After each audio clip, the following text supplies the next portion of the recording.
কিছু আছে বলে আমি মনে করছি। কি কারণে পোশাক শিল্পের এই আন্দোলনটা এবং পোশাক শিল্প ধ্বংসের দ্বারপ্রান্তে যাওয়া, এটা আওয়ামী লীগ সরকার ক্ষমতায় আসার পরের থেকে এই আন্দোলনটা চলমান আছে। গাজীপুর, ময়মনসিংহ, সাভার, আশুলিয়া, নারায়ণগঞ্জ সহ বাংলাদেশের বিভিন্ন স্থানে বিজিএমই বিকেএমইর সাথে শ্রমিক ফেডারেশনের নেতারা বিভিন্নভাবে আতাত করে মোটা অঙ্কের অর্থ নেওয়ার ভিতর দিয়ে আপনার এই সংকটগুলো আরো বেশি সৃষ্টি করে। বহু ফ্যাক্টরি আছে, প্রতিনিয়ত ফ্যাক্টরিগুলো বন্ধ হচ্ছে, শ্রমিকরা বেতন পাচ্ছে না, শ্রম অধিদপ্তর ঘেরাও করে দিনের পর দিন রাতের পর রাত বসে থাকে। ট্রাম্প প্রশাসন বা আমেরিকা তো বলে নাই, মালিক পক্ষকেও বলে নাই, ফেডারেশনকেও বলে নাই যে আপনারা আমার নাম প্রচার করেন বা আমাকে ব্যবহার করেন, আমার মার্কিন সাম্রাজ্যবাদের আগ্রাসনের কথা বারবার বলেন, বলে মালিক পক্ষের কাছ থেকে টাকা নিয়ে চলে যান, শ্রমিক শ্রেণী আপনাদের ঢাল হিসাবে আছে, তারা সেইভাবে থাকবে।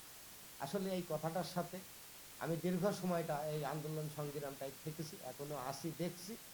তো এই ফেডারেশনের যে সমস্যাগুলো, এটার কারণেই এই সমস্যা। হ্যাঁ, বিশ্ব বাজারে পণ্যের চাহিদা একটা সময় সংকট থাকে, কারণ বিশ্ব অর্থনৈতিক পরিবেশ পরিস্থিতি সবসময় এক থাকে না। একটা রাষ্ট্রে ধস নামে আর একটা রাষ্ট্রে উত্থান হয়, আর একটা রাষ্ট্রে উত্থান হয় আর একটা রাষ্ট্রে ধস নামে।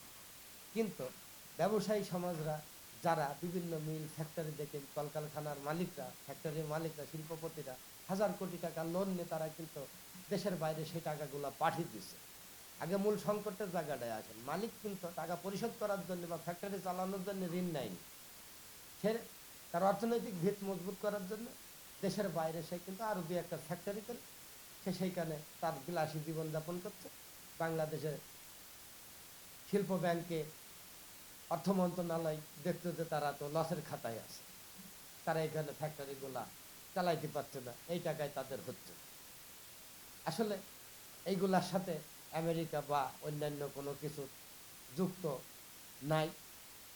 দোষ এদেশের শিল্পমন্ত্রীর, দোষ মিল মালিকদের, যাদের কারণে এই সংকটটা বিশ্ব বাজারকে, বাংলাদেশের এই সংকটটা বিশ্ব দরবারে তুলে ধরা হয়েছে যে এই ধরনের একটা সংকট সৃষ্টি